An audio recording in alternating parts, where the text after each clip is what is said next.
Hi everybody, welcome to Quilting 101. I'm Natalie with Missouri Star Quilt Company, and today we're going to talk about some quilters lingo.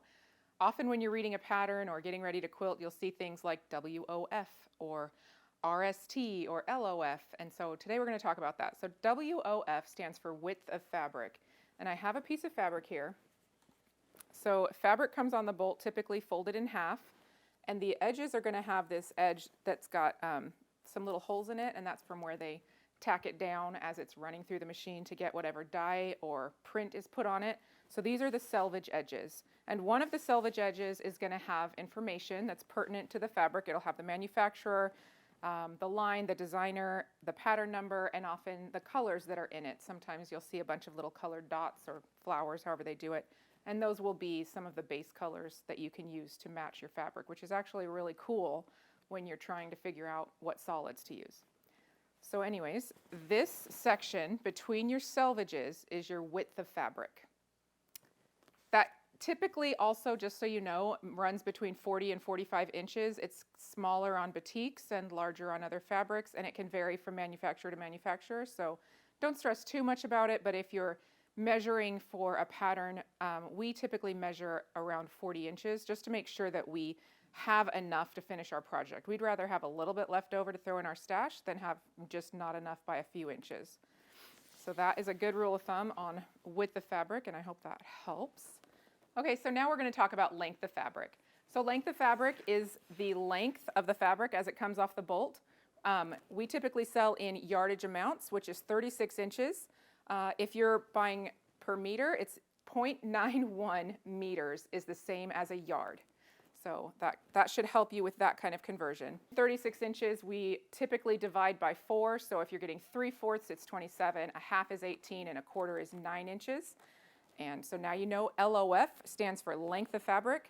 The other thing that you might need to know about that is sometimes a pattern will say cut length of fabric, and that just means that they want you to make the cut along the length.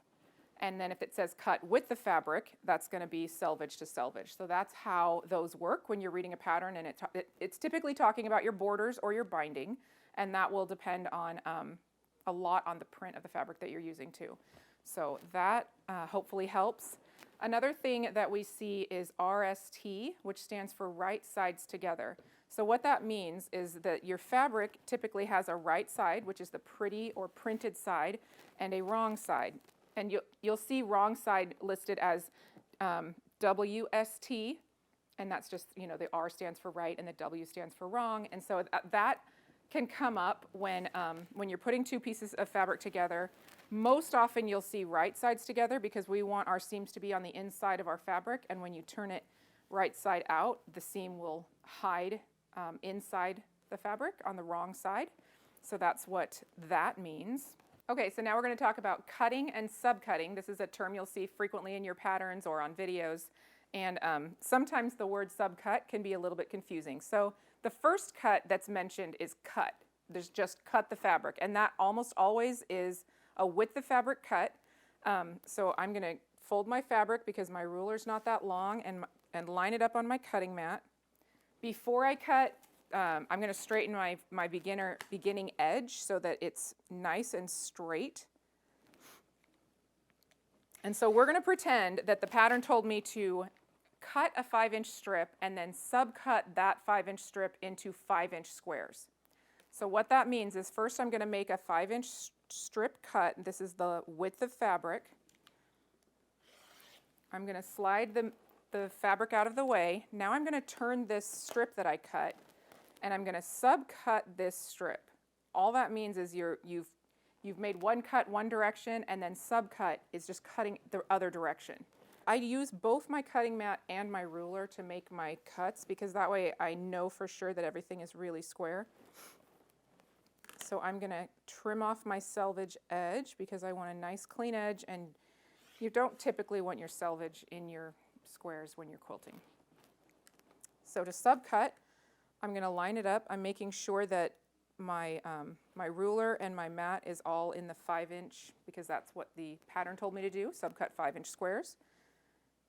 So we subcut. You can move that aside and continue subcutting all the way down the strip. And it's just as easy as that.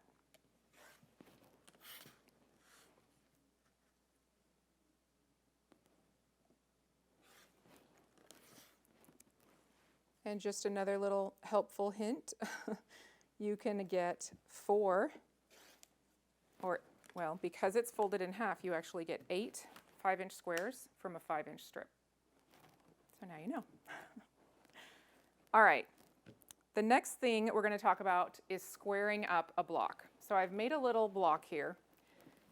It's a term that you'll see in your pattern pretty frequently. Square up to, 12 and a half, or square to 5, whatever size is needed to create the quilt that you're working on. And sometimes you're going to square up units, and sometimes you're going to square up whole blocks. So just to briefly go over that, this block right here has 4 half-square triangle units. So the units make up the block. It's a bunch of like little puzzle pieces that make up the whole puzzle.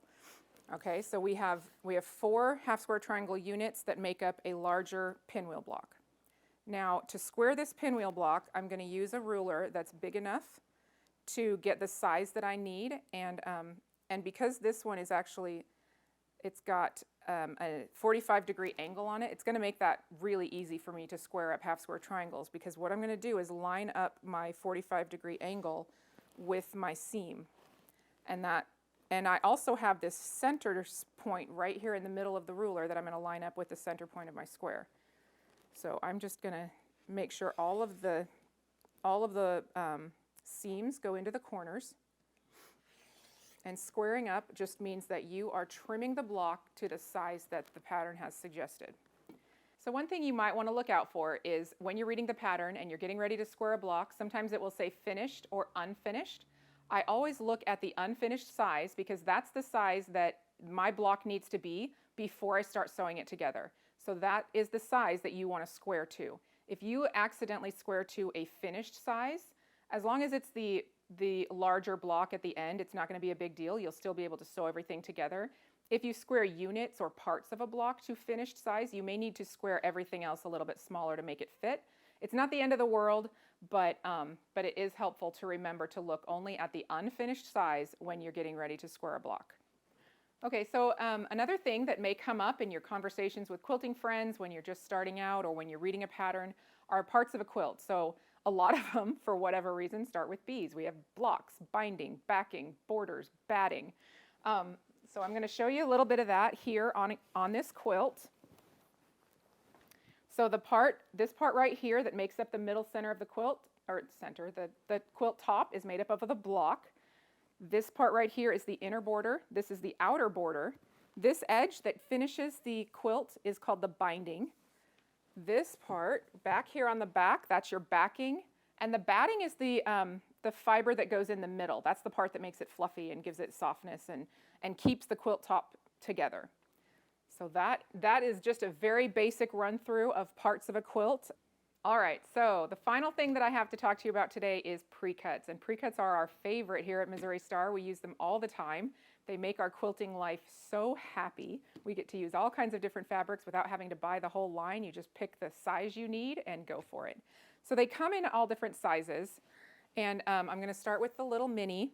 So the mini charm, or the 2.5-inch square. Now, when we're speaking about it on a video, we're going to always say the measurement. We'll always say 2.5-inch squares or 5-inch squares because we want to make sure that you get the right size.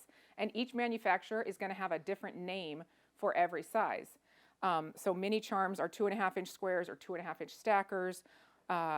Typically in a pre-cut, the charms and the mini charms are 42 count. And then your layer cakes and jelly rolls can be 42 or 40. And so just watch for that when you're ordering. The information will be in the product description, so you can find that pretty easily whenever you're looking at your fabric. Okay, so again, a mini is a 2.5-inch square. Your typical charm pack is 5 inches, and those also have many different names. They could be stackers or 5-inch stackers or single scoops or mini carrots or carrot gems, things like that. The next size up is going to be a layer cake or a 10-inch square.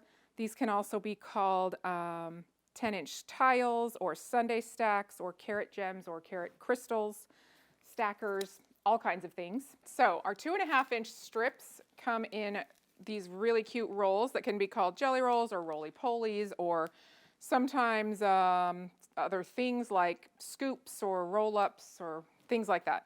They're 2.5 inches wide by width of fabric, and they typically come in a 40 count, which is great. You're still getting a piece from every line, and you can do great strip quilts, things that turn into 4 patches or whatever. So very versatile. Love these for quilting. All right, another one is a little bit skinnier.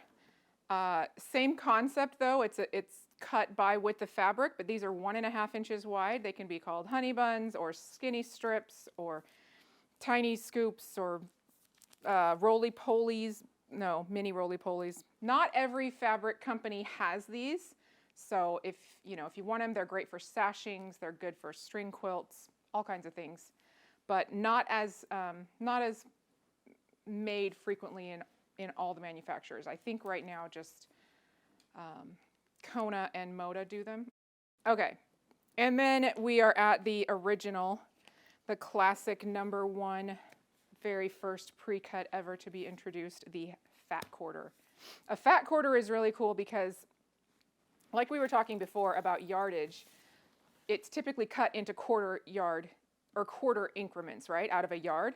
So a fat quarter, instead of taking your yardage and cutting it at 18 or at 9 to get a quarter of a yard, people would say, oh, that's not as wide as I need it, right? So instead of doing that, they started cutting it at the 18, so it's a half yard, but then they cut the fold so that you just get one piece of that, and that gives you a lot more space to use in your quilting. So a fat quarter is still a quarter of a yard. You still get all of your inches, it's just shaped differently. Does that make sense? Hopefully. So that is the original pre-cut. It's pretty amazing. They typically come in bundles, although you can buy them individually, but bundles are great because you're still getting everything in the line, and they're super versatile. You can cut strips out of them, or you can cut 10-inch squares, 5-inch squares, 2.5-inch squares, and there's lots of great charts on, how many cuts you can get out of a fat quarter. So, yeah, I mean, there could be other things. You could get 1-yard bundles or half-yard bundles or 3-yard bundles. They're, kits, things like that go up from there. But hopefully all of this has helped with your quilter's lingo knowledge, and you feel a little more informed for that next conversation with your quilting buddies. Have a great day and happy quilting. Hi everybody, it's Jenny from the Missouri Star Quilt Company. We hope you enjoyed watching this video.